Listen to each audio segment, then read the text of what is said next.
हा ब्लाऊज माझ्याकडे कालच शिवायला आला आहे आणि याचं एक हे म्हणजे ना, याची उलटी सुईची बाजू काहीच कळत नाही. हे पहा, हे पण सेम आहे, ही साईड पण सेम आहे.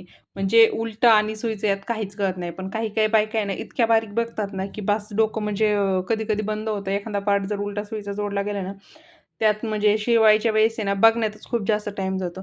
त्यासाठी काय करायचं पहा, हे स्टिकर लावलेलं आहे. त्यांनी मला जशी घडी दिली होती तशीच ठेवलेली आहे. आणि हे स्टिकर आहे. तर स्टिकरची बाजू ही नेहमी सुईची असते, कारण की वरच्या साईडलाच ते स्टिकर लावतात. आणि ही ब्लाऊजची आतली बाजू आहे. आता मी काय करणार आहे, ॲज इट इज अस्तर ठेवून हे सगळे पार्ट कटिंग करून घेते आणि नंतर सांगते तुम्हाला काय करायचं आहे.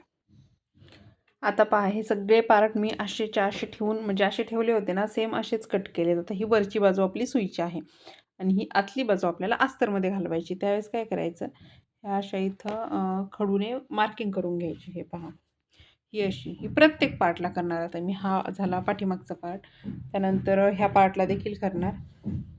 ही स्लीव्ज आहे, ह्या दोन्ही स्लीव्जला पण अशी मार्किंग करून घेतली मी. आता अशी मार्किंग केल्यानं काय होईल, की आपण ज्यावेळेस शिवायला बसू ना,